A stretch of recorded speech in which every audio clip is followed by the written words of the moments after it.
Il était une fois un homme et une femme mariés. Leur amour était profond, mais la vie les avait mis à l'épreuve. La femme était aveugle de naissance. Incapable de voir le monde autour d'elle, elle vivait dans une obscurité perpétuelle, éclairée seulement par la tendresse et l'attention que lui portait son mari. Chaque jour, il se levait avant elle pour préparer la maison, veillant à ce qu'elle ne trébuche pas sur un obstacle.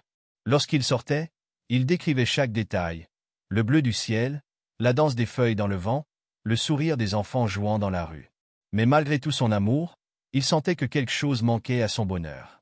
Un soir, alors qu'il partageait un moment calme après le dîner, il lui prit la main et lui demanda doucement. « Que puis-je faire pour que tu sois pleinement heureuse ?» Elle hésita, avant de répondre. « Ce serait égoïste de ma part de demander plus que ce que tu m'offres déjà, mais si je pouvais voir, ne serait-ce qu'une fois, je crois que je serais comblé. » Son mari ne répondit rien, mais cette requête resta gravée dans son esprit. Cette nuit-là, la femme s'endormit et plongea dans un rêve étrange.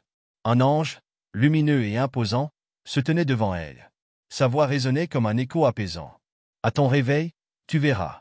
Le monde s'ouvrira à toi. » Au matin, lorsqu'elle ouvrit les yeux, elle fut envahie par une lumière éblouissante. Lentement, elle réalisa qu'elle pouvait voir. Les couleurs, les formes, tout ce qu'elle avait imaginé dans son esprit prenait vie sous ses yeux. Elle tourna la tête vers son mari, désireuse de voir enfin le visage de l'homme qu'elle aimait tant. Mais ce qu'elle découvrit la stupéfia. Son mari, celui qui avait été son guide, était désormais aveugle. Il tâtonnait pour trouver une chaise, son regard vide. La femme se sentit submergée par des émotions contradictoires. « Pourquoi? Pourquoi es-tu aveugle maintenant ?» demanda-t-elle d'une voix tremblante. Il lui répondit avec un sourire doux. « Tu voulais voir le monde. C'était ton rêve, et je voulais qu'il devienne réalité. Alors, j'ai donné mes yeux pour toi. » Ces paroles, pourtant pleines d'amour, déclenchèrent chez elle une vague de colère et de culpabilité. « Tu n'aurais jamais dû faire ça, » cria-t-elle. « Je ne peux pas vivre avec ce fardeau. » Malgré les tentatives de son mari pour la rassurer, elle prit une décision impulsive. « Je suis désolée, mais je ne peux pas rester avec toi. » Elle quitta leur maison ce jour-là, laissant derrière elle l'homme qui l'aimait plus que tout. La leçon de l'ange.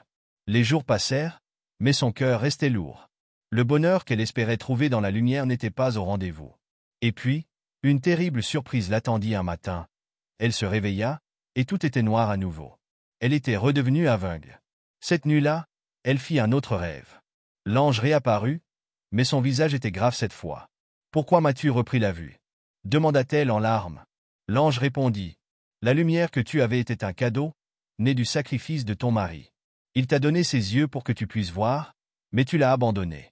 Ton ingratitude a brisé cet équilibre. Maintenant, nous t'avons repris ce don et l'avons rendu à celui qui en était digne. » Anéantie, la femme se réveilla en sanglotant. Elle comprit à cet instant qu'elle avait commis une erreur irréparable. Elle décida de retourner auprès de son mari pour s'excuser et tenter de réparer ce qui pouvait encore l'être. Le chemin du regret. Elle retourna à leur maison, mais trouva les volets fermés et l'intérieur vide. Il n'était plus là. Elle interrogea les voisins, parcourut les rues, cherchant désespérément l'homme qu'elle avait abandonné. Son absence creusait un vide dans son cœur, plus sombre encore que l'obscurité qui avait toujours enveloppé sa vie. Un jour, elle entendit parler d'un vieil homme aveugle qui vivait dans un petit village voisin. Pleine d'espoir, elle partit à sa recherche. Lorsqu'elle le trouva, il était assis sous un arbre, semblant écouter le chant des oiseaux. « Je suis revenue, » murmura-t-elle. « Je suis désolée ?» Mais son mari, bien que reconnaissant sa voix, ne répondit rien. L'amour qu'il avait pour elle n'avait pas disparu, mais la douleur de l'abandon avait laissé des traces indélébiles. Ils restèrent là, en silence, chacun pleurant ce qu'ils avaient perdu. Morale. L'amour véritable est un trésor rare, fragile et précieux. Ne prenez jamais pour acquis ceux qui sacrifient tout pour vous, car une fois partis, leur amour ne peut être remplacé.